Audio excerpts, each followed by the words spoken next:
오늘도 하나님의 말씀이 증거될 때에 성령의 감동하심 가운데 우리 주 예수 그리스도 안에 있는 복음의 은혜와 영광으로 충만케 하시기를 원합니다. 예전에 제가 신학대학원에 들어가기 위해서 시험 준비를 할 때에 성경고사 문제가 있었기 때문에 성경 문제집을 푸는 일이 있었는데요. 그곳에서 문제 가운데서 실제로 출제되었는지 예상 문제인지는 제가 정확히 기억이 안 나지만 그 문제 중에 하나가 무엇이었냐면 욥기에 있는 그 본문 중에서 한 구절을 적어놓고 이것이 누가 한 말인가라고 사지선다형으로 질문한 것이었습니다. 그래서 욥이 하는 말인가, 또 오늘 본문이 말하는 엘리바스가 한 말인가, 또 세 친구 중에 소발이나 빌닷 그 중에 누가 한 말인가라고 이렇게 그 구절을 맞추는 그런 문제가 있었던 것이 기억이 납니다. 또 우리가 아는 것처럼 그 성구가 적혀있는 액자를 보게 되면 이런 문구가 적힌 것을 많이 보게 되는데요. 내 시작은 미약하였으나 내 나중은 심히 창대하리라. 보통 개업을 하거나 어떤 식당이나 그런 부분에 많이 붙어있는 그런 문구인데요. 이 말씀은 바로 욥기에 있는 말씀인데요. 욥기 8장 7절에 있는 말씀인데 욥이 한 말이 아니라 욥의 친구였던 수앗 사람 빌닷이 욥에게 해준 말이라는 것을 알 수 있습니다. 이처럼 욥기를 보게 되면 욥과 그리고 그 세 친구들의 대화 또는 그들의 말이 기록이 되어 있는데요. 어떤 의미에서는 욥기가 총 42장으로 이루어져 있는데 앞에 3장 그리고 뒤에 3장을 제외한 나머지 36장이 바로 욥과 세 친구들, 뒤에 이제 엘리후까지 포함하면 4명 정도가 등장하는데요. 이런 사람들이 서로 논쟁을 하고 대화를 하고 있는 그런 모습이 나타나고 있습니다. 그래서 그런 말들을 이제 이렇게 인용하거나 또는 구분이 안 될 정도로 그 말들을 보게 되면 누가 한 말인지, 만약 다른 사람이 한 말이어서 그것이 확실히 틀렸다고 한다면 금방 구분이 될 텐데 욥이 한 말이나 다른 친구들이 한 말이나 비슷하고 또 정당해 보이기 때문에 이 말들을 그렇게 구분하지 못할 정도의 말씀들이라는 것을 알게 되는데요. 어떤 면에서 이 성경에 기록된, 특별히 욥기에 기록된 이 친구들의 말과 욥의 말들은 성경의 진수 또는 그 교리를 우리에게 증거해 주고 있다고 말할 수 있습니다. 그래서 그들의 내용, 그들의 그 대화의 내용들을 잘 보게 되면 욥과 세 친구들은 바로 믿음의 사람들이었다는 것을 알게 되며 그들은 다 성령의 인도하심을 받고 하나님의 뜻을 분별하고 증거하는 일에 탁월한 사람들이었다는 것을 알 수 있습니다. 즉 욥만 믿음의 사람이고 세 친구들은 불신자들이었고 그들은 믿음이 약하거나 또 성령님께서 인도하지 않으셔서 잘못된 말들을 하는 것이 아니라 다 뛰어난 수준의 사람들이었다는 것을 우리에게 말해주고 있습니다. 오늘날로 말한다면 마치 설교자와 같이 또는 신학적인 신학교수와 같이 그런 수준에 있는 사람들이어서 누구 말이 옳은지 분간하기 힘들 정도로 엄청난 수준의 그런 신학적인 교리와 말씀들을 하고 있다는 것을 우리가 알 수 있습니다. 그런데 이렇게 믿음의 사람들도 우리가 아는 것처럼 욥의 고난의 문제를 놓고서는 서로 의견이 나누어지고 있다는 것을 보게 되며 첨예하게 대립하고 있고 그리고 공통점을 찾을 수 없고 평행선을 이루면서 끝까지 논쟁이 이루어지고 있다는 것을 보게 됩니다. 그리고 이들이 계속 이렇게 논쟁을 하지만 결국 해결책을 찾지 못하고 마무리하게 되는 모습이 나타나고 있는데요. 그리고 나중에 보게 되면 욥도 그리고 이 세 친구들도 다 하나님께 책망을 받고 있는 모습이 나오고 있습니다. 그래서 욥의 말을 하나님께서 들으시고 나서 무지한 말로 이치를 가리는 자가 누구냐라고 욥을 책망하시기도 하고요. 또 뒤에 보게 되면 세 친구들이 욥보다 더 의롭지 못하고 잘못된 말을 하였다라고 세 친구들을 책망하는 모습이 나타나고 있습니다. 이런 모습들을 통해서 우리는 인간이 아무리 지혜롭고 능력 있고 뛰어나고 신학적인 지식을 가지고 있고 믿음에 있어서 출중하고 또 성령의 감동하심을 받아 이런 말들을 할 수 있다 할지라도 여전히 인생은 무지하고 무능력한 존재라는 사실을 우리에게 다시 한번 깨닫게 합니다. 오직 하나님만이 모든 것을 알고 계시고 모든 것을 행하실 수 있는 분이시며 바로 인생의 모든 해결책이 오직 하나님께만 있다는 사실을 우리는 기억하고 바로 그 말씀에 귀를 기울이는 자들이 되어야 할 것입니다. 물론 그렇다고 해서 오늘 이렇게 본문에 기록된 욥이나 새 친구들의 말을 무시해도 된다는 말을 하고 있는 것이 아닙니다. 이들의 말도 우리가 잘 주목해야 하는데요. 왜냐하면 욥기는 하나님께서 욥과 새 친구들을 통해서 고난의 문제를 다루게 하시고 또 그 문제를 해결해 나가는 과정을 통해서 우리에게 하나님의 거룩하신 뜻을 말씀해 주고 있기 때문입니다. 물론 뒤에 가서 하나님께서 직접 욥에게 나타나셔서 말씀하시기도 하시지만 어떤 의미에서는 간접적으로 비록 연약하고 실수가 있긴 하지만 욥의 입을 통해서 또는 새 친구들의 입을 통해서 하나님께서 증거하시고자 하시는 또 하나님께서 말씀하시고자 하시는 진리를 선포하도록 이끌고 있다는 사실을 우리는 알아야 합니다. 오늘 본문도 마찬가지인데요. 오늘 본문은 1절에서 말씀하는 것처럼 대만 사람 엘리바스, 곧 욥의 새 친구 중에 한 명이었던 엘리바스라고 하는 사람의 말이지만 그러나 이것은 사람의 말이 아니라 그를 통해서 말씀하시는 하나님의 음성이라는 것을 알아야 하며 그를 통해서 욥과 우리에게 무엇을 말씀하시고자 하시는지를 우리가 주목해야 할 것입니다.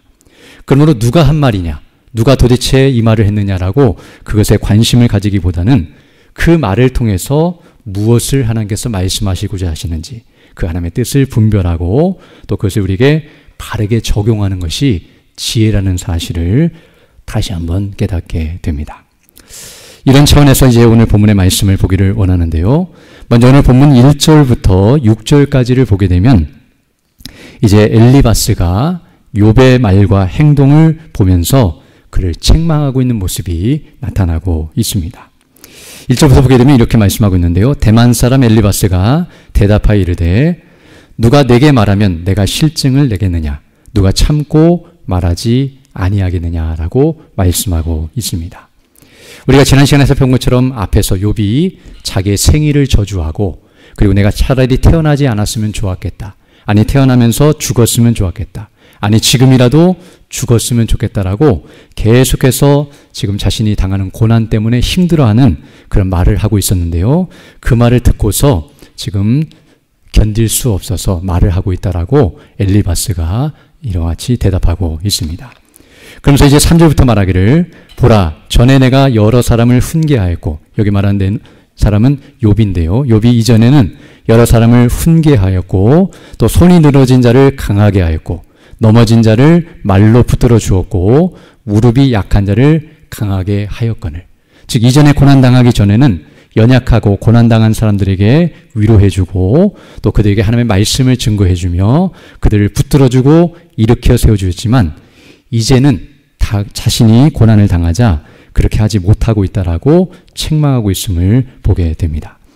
그래서 5절 보게 되면 이제 이 일이 내게 이름에 내가 힘들어하고 일이 내게 닥침에 내가 놀라는구나. 내 경외함이 내 자랑이 아니냐, 내 소망이 내 온전한 길이 아니냐라고 말씀하고 있습니다. 즉 이전에는 남이 고난을 당할 때는 잘 위로해주고 힘을 주었음에도 불구하고 왜 자신이 고난을 당했을 때는 그렇게 하지 못하고 있느냐라고 무섭게 책망하고 있는 모습이 나타나고 있습니다. 우리는 오늘 이 말씀을 통해서 먼저 우리 자신을 돌아보지 않을 수 없는데요. 우리도 고난을 당하게 되면 이와 같은 상태에 있을 수밖에 없는 연약한 존재이기 때문입니다. 오늘 본문에서 욥의 친구들은 욥이 이렇게 하고 있다라고 책망하고 있지만 사실 욥의 친구들도 이런 일을 당하게 되면 자기들도 이렇게 할 수밖에 없는 존재라는 것을 알아야 합니다. 만약 욥이 이런 일을 당하지 않고 친구들이 당했다고 한다면 욥도 똑같은 말을 할 것이며 욥의 친구들을 향하여서 이런 입장에 있을 것이라는 것을 생각할 수 있습니다. 어찌 보면 욥은 이 말을 들었을 때에 마음이 상할 수도 있었겠지만 그러나 이 말을 달게 들어야 하는데요. 왜냐하면 지금 친구들이 자기에게 하는 말이기는 하지만 만약 이 말씀이 하나님께서 그 친구들의 입을 통해서 자기에게 하시는 말씀이라고 한다면, 즉 하나님이 직접 나타나셔서 너는 왜 고난을 당했는데 그걸 이겨내지 못하고 있느냐, 남에게는 그렇게 말을 잘하면서 너 자신은 왜 믿음으로 반응하지 못하고 고난 가운데서 이와 같은 모습을 하고 있느냐라고 책망하신다면 할 말이 없기 때문입니다. 그러므로 이 말을 들으면서 사람의 말로 듣지 아니하고 만약 하나님께서 이렇게 나에게 말씀하신다면 내가 어떻게 반응해야 할지를 고민하며 회개하고 은혜를 구하는 대로 나아가야 할 것입니다. 또 만약 친구들이 이렇게 말했다 할지라도 욥이 지금 그런 상태에 있지 아니하고 지금 친구들이 오해를 하고 있고 오히려 하나님께서는 자기를 인정하시며 자기의 그 상태와 또 모든 것을 하나님이 다 알고 계신다고 한다면 사실은 이런 친구들의 이런 말을 신경 쓸 필요가 없습니다. 왜냐하면 하나님께서 다 알고 계시고 또 하나님께서 인정하시기 때문에 오히려 이런 말을 들으면서 이것을 경계로 삼아서 더 이런 대로 나가지 않도록, 즉 죄를 범하고 악을 행하는 대로 가지 않도록 자기를 지키는 대로 나아가는 것이 지혜라는 것을 알 수 있습니다.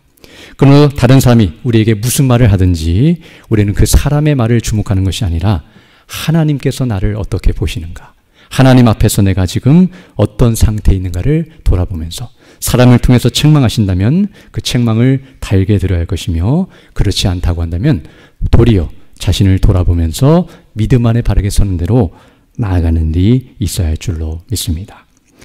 그리고 나서 이제 오늘 본문 7절로 11절을 보게 되면 이제 이 엘리바스는 이렇게 욥을 책망한 후에 이제 욥이 당한 고난, 그 고난의 이유가 무엇인지를 나름대로 설명해 주고 있습니다. 그것은 무엇이냐면 바로 죄 때문이라는 사실을 말해주고 있는데요. 바로 욥이 죄를 범하였기 때문에 고난을 당하고 있는 것이며 바로 그 죄를 회개하면 회복될 것이라고 말해주고 있음을 알 수 있습니다. 그래서 오늘 본문 7절부터 보게 되면 이렇게 말하고 있는데요. 생각하여 보라. 죄 없이 망한 자가 누구인가? 정직한 자의 끊어짐이 어디 있는가라고 욥에게 말해주고 있습니다. 즉 죄가 없이 망한 자는 한 명도 없다. 그 말은 지금 욥이 이렇게 망한 것처럼 보이고 고난을 당한 것은 죄가 있기 때문이다. 그리고 정직한 자는 절대로 끊어지지 않는다. 그러므로 마치 끊어진 것처럼 보이는 이 상태는 그가 정직하지 못하고 거짓되고 불의하기 때문이다라고 반어법으로 말해주고 있음을 알게 됩니다. 즉 죄가 없다면 고난이 없을 텐데 지금 이렇게 고난을 당한 것을 보니 죄가 있음을 알게 되며 죄 때문에 사람이 고난을 당하여 망하게 된다라고 가르쳐주고 있습니다. 그러면서 8절에서도 말하고 있는데요. 내가 보건대 악을 밭갈고 독을 뿌리는 자는 그대로 거둔다라고 말하면서 악을 행하고 죄를 범하는 자는 그 행한 대로 그대로 보응하시는 하나님의 심판이 뒤따를 것을 말씀하시며 바로 9절에서 말하기를 다 하나님의 입 기운에 멸망하고 그의 콧김에 사라지느니라 라고 말씀하므로 죄를 범하면 이와 같이 고난을 당하여 멸망에 이를 수밖에 없다는 사실을 분명하게 가르쳐주고 있습니다. 그래서 한 예로 10절부터 11절은 사자를 예고 들고 있는데요. 사자의 우는 소리와 젊은 사자의 소리가 그치고 어린 사자 이가 부러지며 사자는 사냥한 것이 없어 죽어가고 암사자의 새끼는 흩어지느니라 라고 말하면서 사자가 동물 중에 가장 강하고 강한 존재로 여기지만 아무리 강해도 죄를 범하면 하나님께 치심을 받아서 그 이가 부러지고 먹을 것이 없어 이렇게 죽게 되고 흩어지는 것과 같이 인생이 망할 수밖에 없다는 것을 분명하게 가르쳐주고 있습니다. 어떤 의미에서 지금 이 엘리바스의 이 말은 지금 욥이 당한 고난에 대해서 나름대로 진단을 하고 처방을 내리고 있는 모습이라고 말할 수 있는데요. 바로 그 고난은 죄 때문에 일어난 일이며 그 죄 문제를 해결해야만 그가 거기에서 벗어날 수 있다라고 말해주고 있는 것임을 알 수 있습니다. 그러나 이 말을 듣고서 우리가 아는 것처럼 욥은 매우 불쾌하게 여기면서 강하게 반발하고 있음을 알게 되는데요. 이제 그 뒤에 보게 되면 또다시 욥이 말하기를 이 엘리바스의 말이 다 끝나자 내가 그런 것이 아니다라고 계속 반문을 하고 그리고 강하게 반발하는 모습이 나타나고 있습니다. 그러나 우리가 알아야 할 것은 욥이 지금 이 사실을 몰라서 그것을 부정하거나 부인하고 있는 것이 아니라는 것을 알아야 하는데요. 사실은 욥이 몰랐기 때문이 아니라 너무나 잘 알고 있지만, 즉 죄를 범하면 고난을 당한다는 사실을 욥은 그 누구보다도 더 잘 알고 있었지만 지금 자신의 상황과 맞지 않기 때문에 이와 같이 반응하고 있는 것임을 우리는 알게 됩니다. 욥이 처음에 고난을 당했을 때 욥은 바로 엘리바스가 말한 것처럼 생각했을 것입니다. 즉 자기가 고난을 당한 이유는 분명히 죄 때문일 것이다. 그리고 내게 무슨 죄가 있는가, 내가 이런 고난을 당할 만한 죄가 있는지를 부지런히 살폈을 것이고요. 그리고 그 죄들을 생각날 때마다 하나님 앞에 회개하는 대로 나아갔을 것입니다. 즉 친구들이 오기 전까지 고난을 당하면서 계속 자기의 죄를 살폈을 것이며 하나님 앞에 자기의 죄를 회개하고 은혜를 구하는 일을 반복했을 것입니다.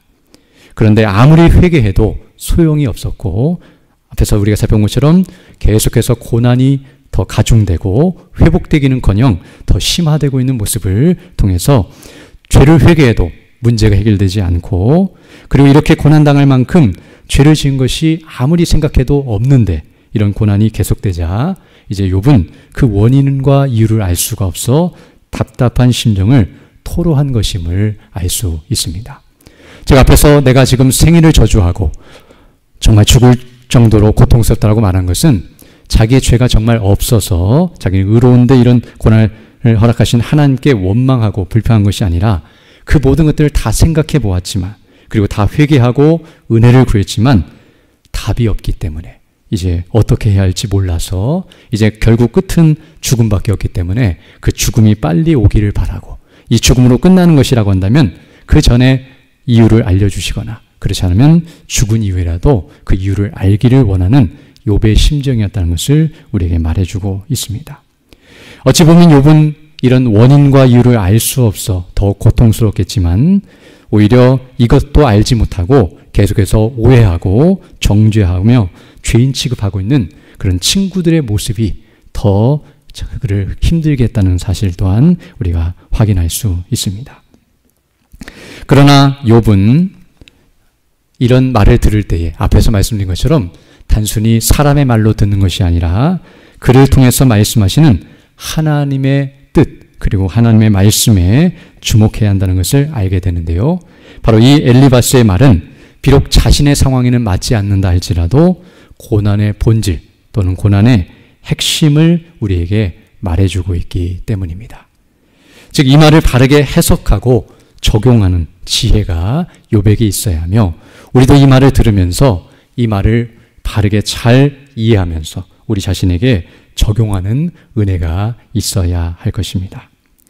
먼저 오늘 본문의 말씀을 통해서 우리는 죄 때문에 고난을 당한다는 이 말씀, 다른 말로 표현하면 죄를 범하면 하나님의 진노와 심판과 멸망을 당하게 된다는 이 말을 통해서 바로 고난의 원인이 죄라는 사실과 그리고 그 죄의 결과 또는 그 죄의 대가가 고난이라는 사실을 깨닫게 됩니다. 다시 말씀드리면 고난이라고 하는 것은 죄와 뗄래야 뗄 수 없는 그런 관계에 있다는 것을 우리에게 말해주고 있습니다. 동전의 양면과 같이 죄와 고난은 하나로 연결되어 있고, 그리고 고난이라고 하는 것은 죄의 그림자와 같습니다. 우리가 아는 것처럼 그림자는 항상 따라다니는 것처럼 죄가 있다고 한다면 고난이라고 하는 것은 그 죄에 붙어 다니며 계속해서 함께 한다는 사실을 우리에게 가르쳐주고 있습니다. 성경을 통해 우리가 아는 것처럼 고난이라고 하는 것은 바로 죄와 함께 시작이 되었고, 그리고 죄의 마지막이 고난이라는 사실을 우리는 알게 됩니다. 아담의 범죄로 말미암아 인생에게 고난이 시작되었고, 그리고 그 죄의 값은 마지막 지옥의 형벌, 바로 엄청난 고난이라는 것을 우리에게 말해줍니다. 그러므로 어떤 의미에서는 죄가 없다고 한다면 우리에게 고난이 있을 수 없으며, 죄가 있기 때문에 우리가 고난이 있고 고난을 당할 수밖에 없다는 사실을 알게 됩니다. 그러므로 이것을 통해서 우리가 알게 되는 것은 범죄한 인생, 즉 아담의 범죄로 말미암아 타락한 인생, 모든 죄인들은 항상 고난의 그림자가 드리워져 있으며 고난을 당하는 것이 너무나 자연스럽고 당연하다는 것을 알 수 있습니다. 그리고 그 고난의 마지막, 그 최종 고난이라고 하는데요, 진정한 의미의 고난은 바로 지옥의 고통과 비참이라는 것을 알게 되며, 바로 우리가 이 땅에서 당하는 모든 고난은 바로 그 마지막 고난으로 이어지는 과정과 통로에 불과하다는 것을 우리에게 가르쳐 줍니다. 이미 앞서 우리가 살펴본 것처럼 이 땅에서 당하는 수많은 고난들, 우리가 이 땅에서 여러 가지 질병과 사고와 또 여러 가지 물질의 고난과 또 여러 가지 학업이나 또 직장이나 또 생활을 함에 있어서 당하는 수많은 고난들은 이 지옥의 고난과 비교할 때의 맛보기 수준이며 그 불길의 화력을 느끼는 정도에 불과하다는 것을 알게 되며 마지막 그 지옥의 고난이 가장 크고 가장 무섭고도 두려운 고난이라는 사실을 우리에게 말해주고 있습니다. 그러므로 이렇게 죄와 고난이라고 하는 것은 하나로 연결되어 있고 그리고 인생의 그 어떤 노력으로도 이 고난을 끊어낼 수 없다는 사실을 우리는 다시 한번 확인하게 됩니다. 그러나 놀랍고도 감사한 것은 바로 하나님께서 우리의 이 죄와 고난의 연결고리를 끊어내셨다는 사실과 그리고 우리를 얽어매고 있는 이런 죄와 고난의 사슬을 끊어내셨다는 사실을 우리에게 말해주고 있습니다. 그래서 우리가 항상 듣는 복음의 말씀인데요.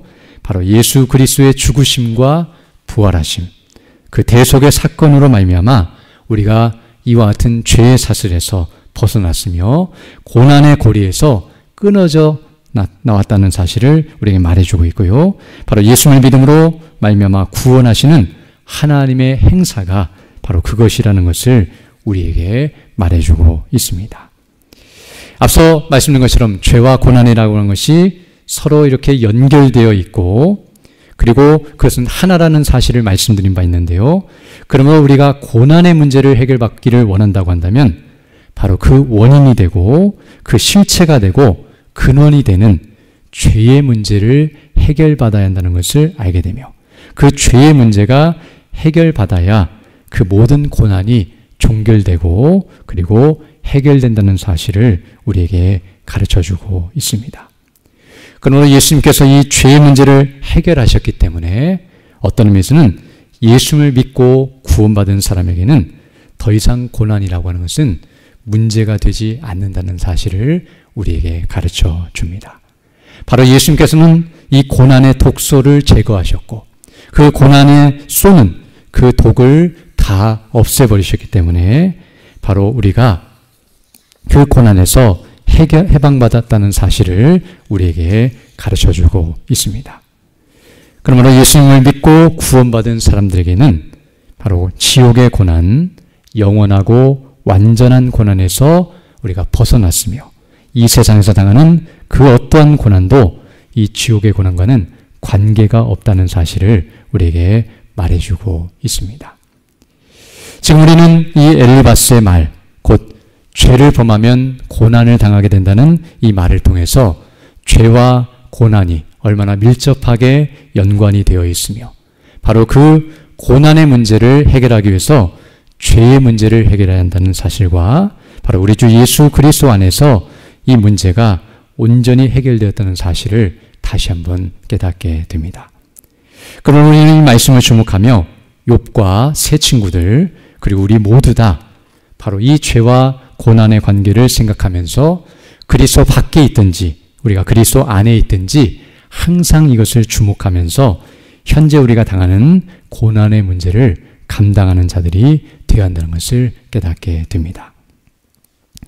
정말 우리가 그리스도 밖에 있을 때에도 죄와 고난은 서로 연결되어 있어서 우리를 고통케 했을 뿐만 아니라 우리가 그리스도 안에 있을 때에도 죄와 고난은 서로 연결되어서 우리를 고통케 한다는 사실을 우리는 알아야 합니다.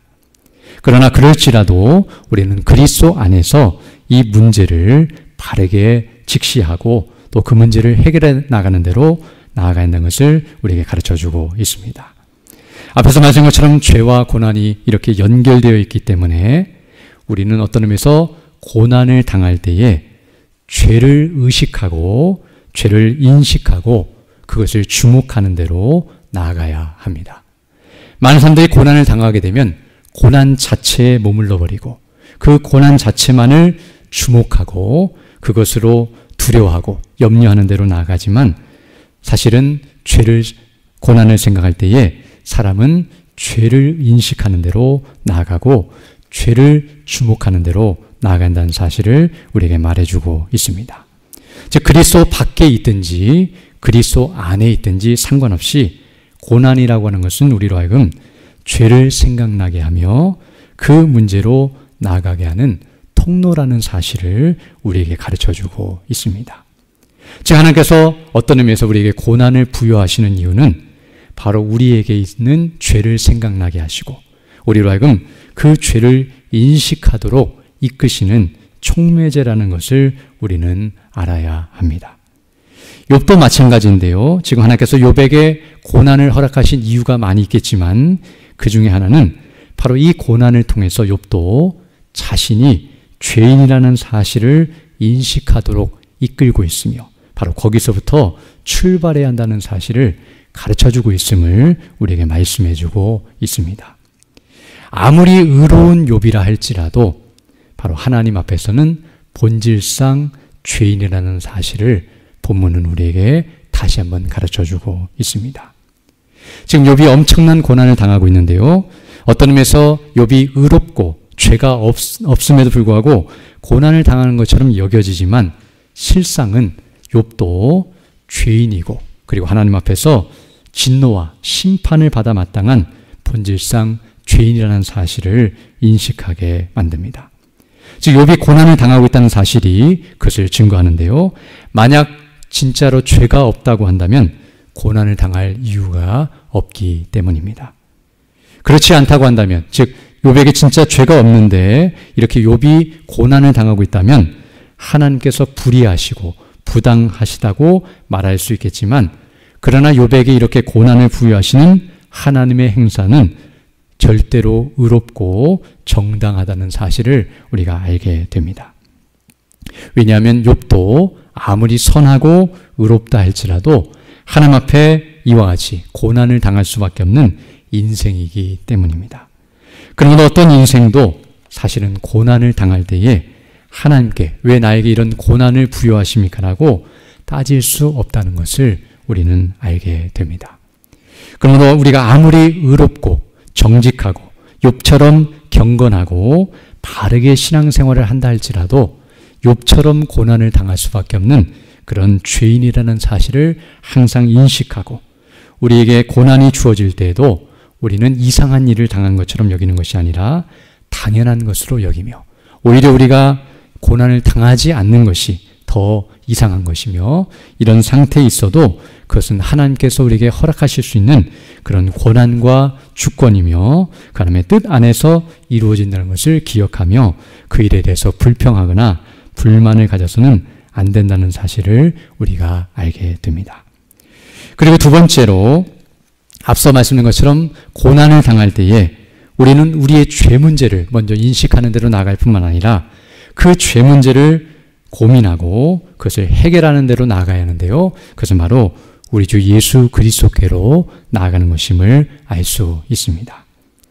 바로 예수님께로부터 주어지는 죄사함과 그리고 의롭다 하심의 은혜, 바로 그 은혜의 셈으로 나아가는 것만이 바로 이 문제를 해결받는 유일한 길이라는 것을 우리에게 말씀해주고 있습니다. 그래서 우리가 고난을 당하게 되면 인간은 첫 번째로 죄인이라는 사실을 먼저 깨닫는 대로 나아갈 뿐만 아니라 그 죄 문제를 해결하기 위해서는 예수님밖에는 소망이 없음을 알고 그 죄사함의 은혜와 긍휼과 자비하심과 그 놀라우신 구원의 은혜로 나아간다는 사실을 우리에게 가르쳐주고 있습니다. 또 이미 구원받은 사람이라 할지라도 앞에서 말씀드린 것처럼 고난을 당할 때에 자신이 본질상 죄인임을 인식할 뿐만 아니라 바로 그 하나님의 은혜와 영광을 다시 한번 주목하고 다시 한번 확신하고 그 은혜와 기쁨 가운데로 나아가는 일이 있어야 한다는 것을 우리에게 말해주고 있습니다. 왜냐하면 만약 이 죄의 문제가 해결되었다고 한다면 바로 고난의 문제는 해결된 것이기 때문입니다.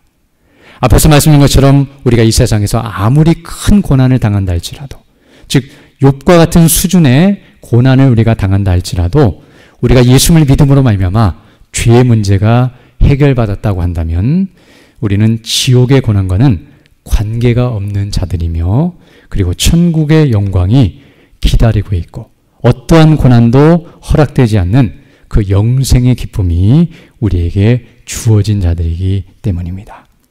그러므로 어떠한 고난이 우리에게 주어진다 할지라도 정말 예수를 믿고 구원받은 사람이라고 한다면 그 고난이 우리를 지옥으로 끌고 갈 수 없다는 사실.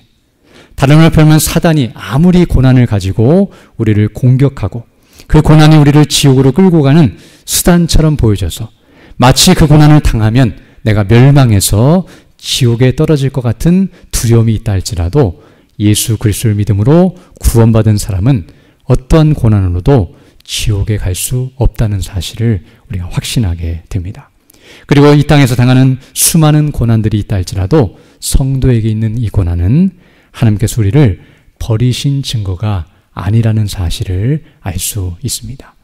어찌 보면 욥은 이런 고난을 당하면서 마치 그 하나님의 사랑에서 끊어진 것처럼 보여지고 하나님께 버림받은 것처럼 지옥의 백성이 된 것처럼 그런 두려움과 고통이 밀려왔겠지만 그러나 그것이 아니라는 사실을 확신해야 하며 바로 그리스도 안에서 베푸신 구원의 은혜와 영광으로 그 모든 불신과 의심을 물리쳐야 한다는 것을 우리에게 가르쳐주고 있습니다. 또한 이런 어떤 고난이 우리에게 주어진다 할지라도 그 고난 자체는 우리를 하여금 천국에 들어가는 것을 막지 못한다는 사실과 도리어 더 가까이 그리고 더 빨리 나아가게 한다는 사실을 우리에게 가르쳐주고 있습니다.